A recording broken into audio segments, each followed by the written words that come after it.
Hello, I'm Valerie Daniels Rossi, and I have been putting together a Lone Star quilt that I decided to turn into a Broken Star quilt, which some of you quilters will know what that looks like. Otherwise, you can Google it.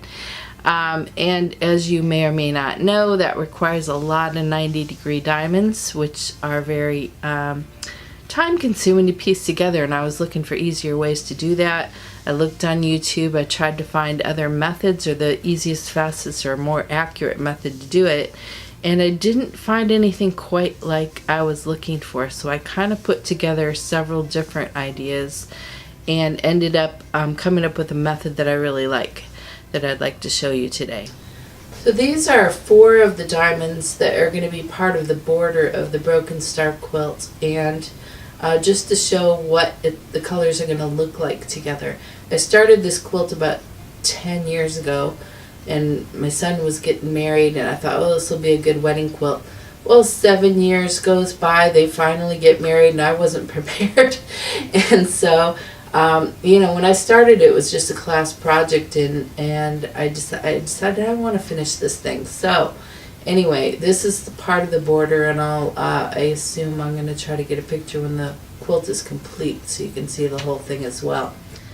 So I put together several sets of strips that include 4 colorways, 4 different fabrics in each strip. They call these strip sets. And then, as you can see, I started cutting them on a diagonal. You can see how that came from. So this is a really fast way to create the diamonds instead of one at a time. So you strip piece 4 pieces, and then I staggered the ends of them so that I can cut it more efficiently and not waste as much. And that's how I ended up with all of these strip sets. Now, the strip sets, because I'm making a diamond that is 4 by, how do I say this?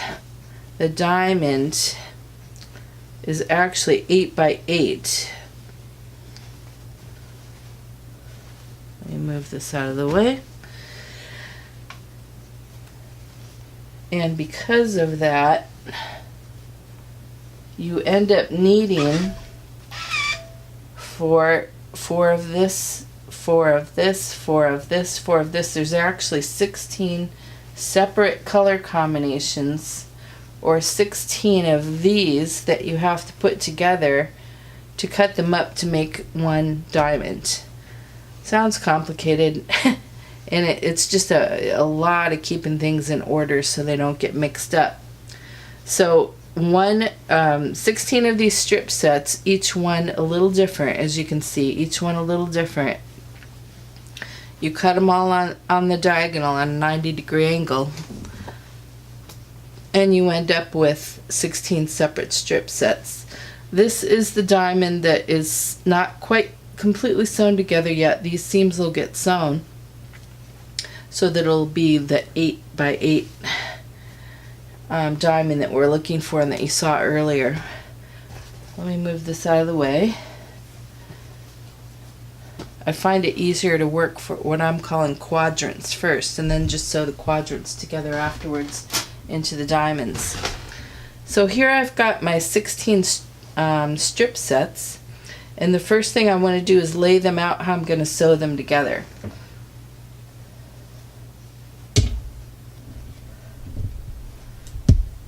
So this gives you, and this is a good double check because you want to see how they're sewn together before you sew them together, or you're going to be doing a lot of ripping out.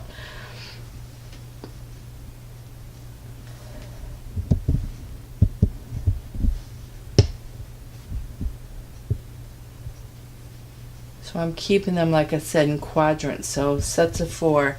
I've got 2 more to go. So I've laid out 2 of the quadrants, and I'm going to show you the method that I'm really liking about matching these seams together, because when you're matching seams that are on a diagonal, it's very easy for them to be off, and when they're off, as you can see even before it's sewn, it's very noticeable.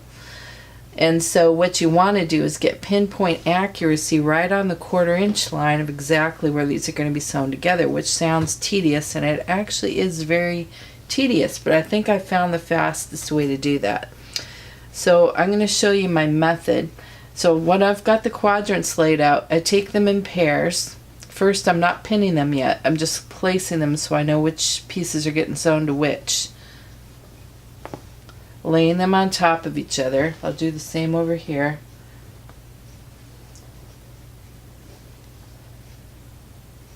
Okay, and these are going to have to be shifted down and pinned together in exactly the right spot. At first I was eyeing it. I heard all kinds of things on the internet about how to do this, marking it, basting it, all kinds of things, which ended up being crazy time consuming. And as I was trying to sew it with pins in it, I'd align it by, I'm like, okay, I got it here, and I got it here, and now I'm going to put 2 pins on either side of that, and then take this one out, and then sew it, and then while you're sewing it, you're having to pull the pins out, and you're praying and hoping the seams are still lined up after all that, and it was nerve-wracking and not fun to sew. So I always thought to myself, well, if only once I get it lined up like this, if I had a way to keep it together so I don't have to worry about it and keep all these pins in it, that'd be great. And then I thought of the glue method, Elmer's glue, which I'd heard about quilting, but I've never used it before. So I, of course, YouTubed that as well. How do you use glue to sew with? And this stuff does wash out completely. And it's very fast. And you just use an iron to set it dry. It does not wreck the machine in any way once it's dry. I ordered a special fine tip for the glue so it doesn't come out in huge clumps. And that can be ordered on the internet. I got it from a company called purpledaisies.com. Very friendly people. And it's a real help for sewing these seams, and if you're into a project like this, I would suggest you get one for sure. So my method here is I kind of at first eye it. It doesn't matter if it's exact yet, but what I want to do is put and I've got this half square triangle ruler because it's got a nice 1/4 inch line on it that I can see real easily, very visible. And taking some of my flower head pins and just looking at where the seam is, putting it right next to the ruler and poking it down. And then I lift it and I say, well, I'm off here. I'm off a little bit here as well. So I'm going to move that over a little, just using my fingernail, just going over a couple of threads. Now the top one, as you can see, is lined up right on the seam. The bottom one was not. So what I want to do is move that over, making sure this stays lined up here, and put it right at the crack of the seam. So the pin is at a 1/4 inch in, which is of course where it's going to be sewn, and I made sure the top is right on the seam, the bottom's right on the seam. I know that's lined up. So theoretically, if I cut them all straight, sewed them all straight, pressed them all straight, they'd all be exactly the same size and they'd all match up perfectly. Well, it's never perfect. But what I'm going to do next is just put the pins in the next points that I have to match, and then check them. This sounds tedious, and it kind of is, but it's the fastest method I've found. So as I'm peeking here, this one is exactly where it needs to be at the top, but at the bottom it's over a little. So with my fingernail right there, I just pick up the point of the pin and move it over until it's right on the seam. Same with this one, just checking the top. I'll move that over a little bit. And checking the bottom. Make sure I'm right in that seam. Whoops, I just made a boo-boo. Okay. Well, nothing is sewn yet, so it's not a big deal. Check that again. On the top, that's fine. On the bottom, it's almost perfect, but I'm just going to move it over just where it's right on the seam. And now I've got 3 pins securing this. As you can see, I've put it into an old doll quilt that just gives me more padding to pin into on top of my ironing board. Now I'm going to do this with the rest of them. I'm not going to do the entire diamond in front of you, but just to show you the technique of how this goes. Matter of fact, I think I can just do 2 to show you the technique. I start pinning, I can lay these out as much as 4 at a time. I start pinning the ones at the back first, so obviously the pins won't be in the way when I go to pin the ones in the front. If I do it the other way around, it just doesn't work out that way. So I'm going to put my pin in this guy, and it's right on the seam on this one. However, the underneath piece, it's over, so move that over.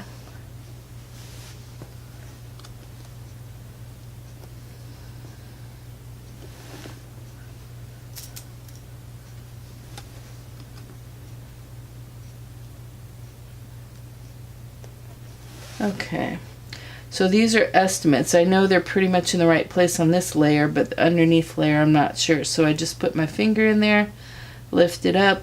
I'm off by a hair here, so I'll just move that over. And this one is almost exactly perfect. Alright, so I usually set it up so I've got 4 different strips on both sides here. I can do the whole diamond at one time, at least putting 2 of the strip sets together at a time.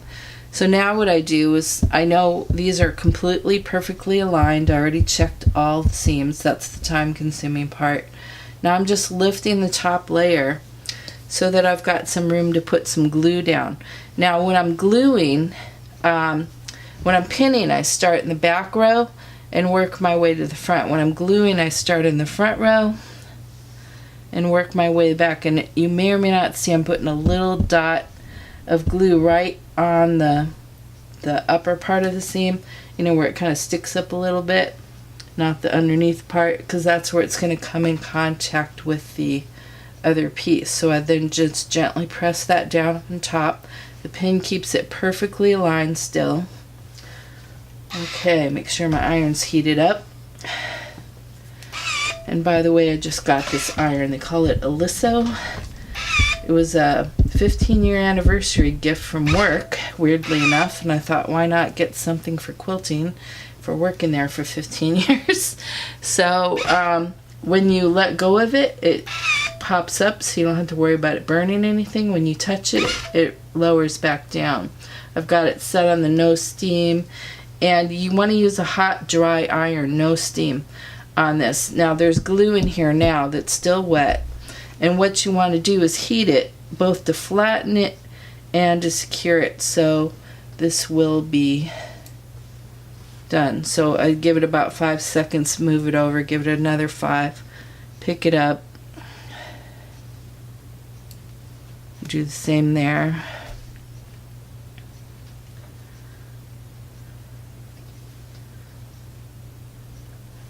And then I kind of count to 10 real slow just to make sure this glue is dry. I'm not sure exactly how long it takes, but that's what I've been doing, and it definitely works. I might be heating it a little too much, but that's how it goes.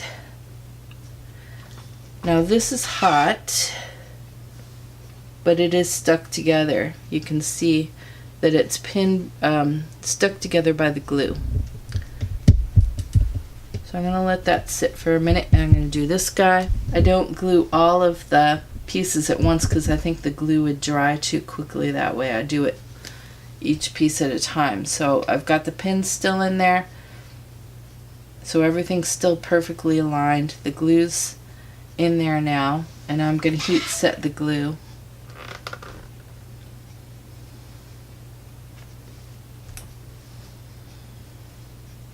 So I get up right next to the pin, and I know the glue's under there. Tacking it. Give it about 5 seconds, pull the pin out, and then keep it on for another 5 or so.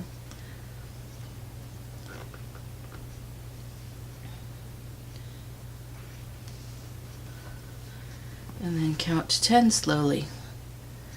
1, 2, 3. That's not slow. Anyway, give it enough time to heat set. Okay, so I'm just pinning up a couple of more of these, and you might notice on this back row here where I pinned it, this one isn't laying completely flat. And the reason for that is sometimes, I don't know if my sewing is off or what, but a row might be a little wider strip or something like that, and they're not exactly the same size, so it creates a little bump. And I was concerned about that at first, but I found that the iron actually pressed out the ease. The edges here are biasy. They stretch and contract as well, so that even if you got a lot to ease in, it actually, the iron kind of seems to press it in place without even thinking about it, which I wasn't expecting. I've never done this glue method before, but it works very well. Okay.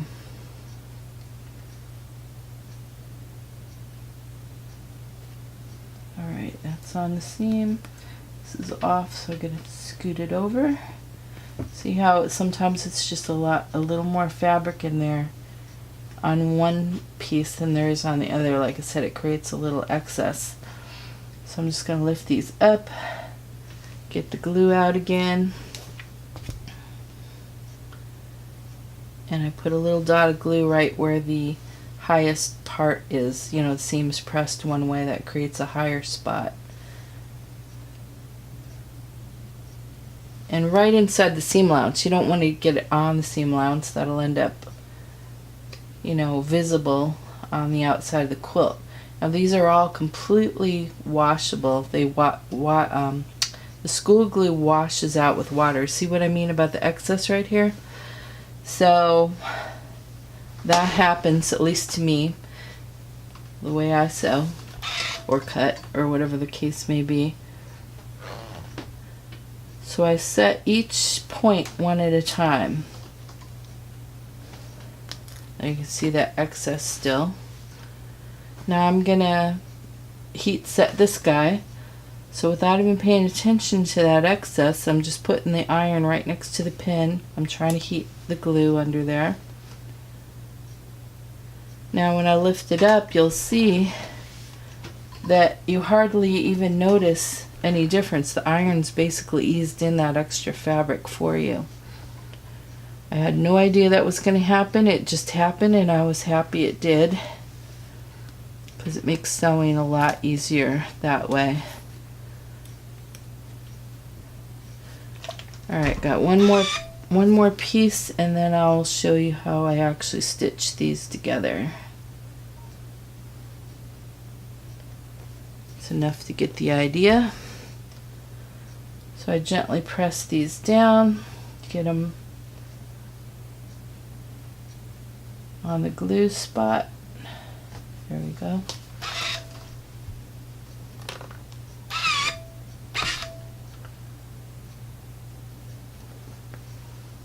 And the back of an old quilt is a great thing to use for the extra padding. And again, even if you didn't want any excess glue on the quilt, and I'm not really getting any on this, it's definitely still washable.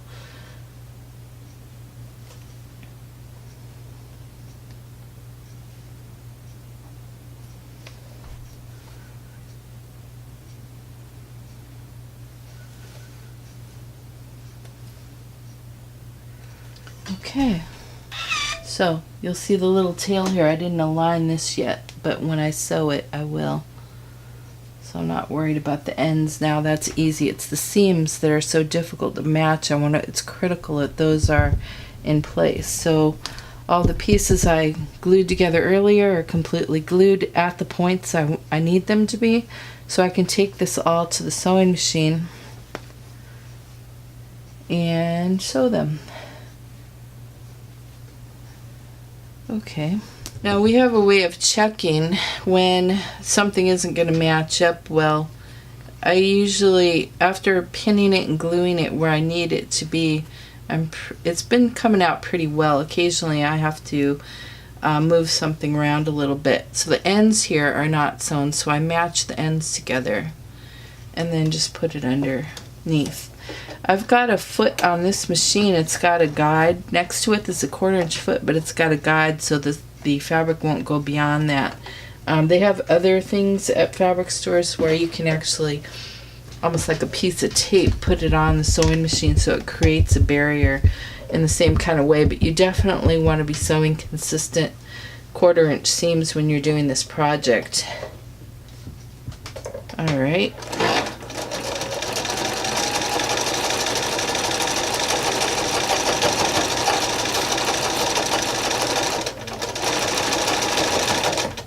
Caught something there.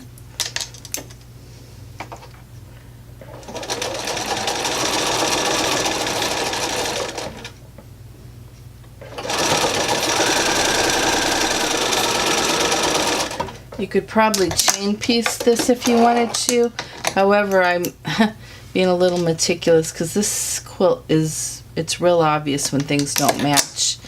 So I'm going to open it up now where I sewed it and look at the seam. The points, the seams are matching together exactly so far. That looks perfect. So I'll press that later. So I go on to my next piece.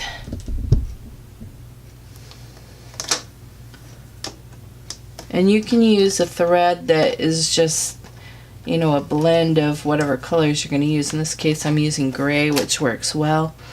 Not too light, not too dark. The seams shouldn't show anyway, but I think the gray blends real well. And again, make sure to keep that 1/4 inch seam. Now this piece I'm sewing over right now, you may remember, was the one that had so much ease in it. There's no pins, as you can see, and yet it went under the sewing machine perfectly without bunching up. Didn't create any pleats or anything else.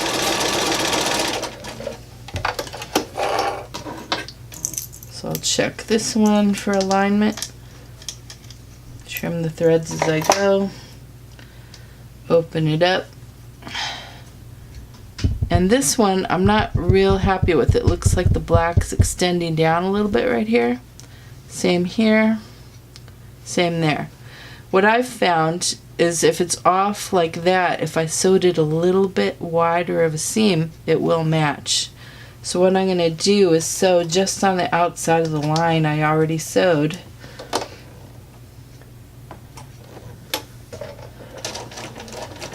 And sometimes just one point doesn't match, and I just have to go in there and make sure I get that one point a little sewn a little wider.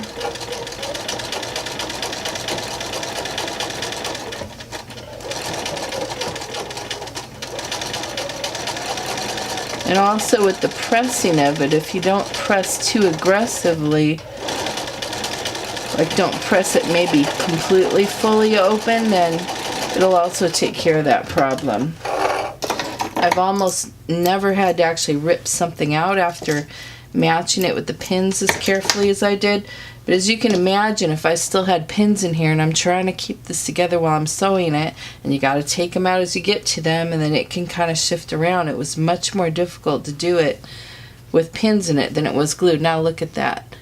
It looks, this one's still a little off, but these other two are fine. So I'm just going to go back over this guy one more time, a little bit further in.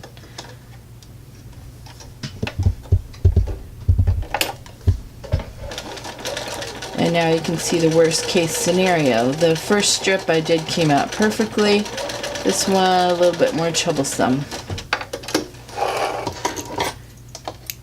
And that time I just restitched the one corner.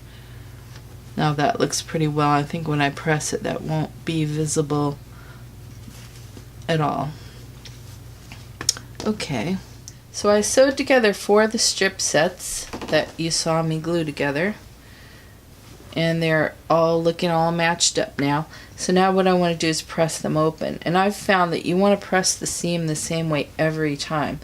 So every diamond, this one's got the seam pressed this way, so I want to make sure it's pressed this way as well. So when I'm laying it out to press it, I make sure I've got the piece where the seam is pressed the opposite way, although I guess I could tell just by this, where the seam's pressed the opposite way.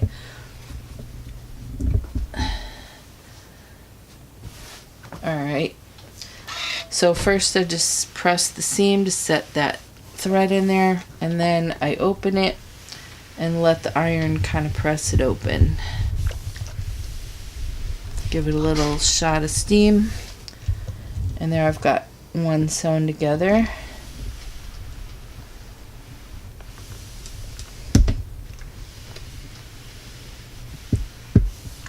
So you can just kind of hit up against that upper piece until it folds over and the iron does most of the work for you.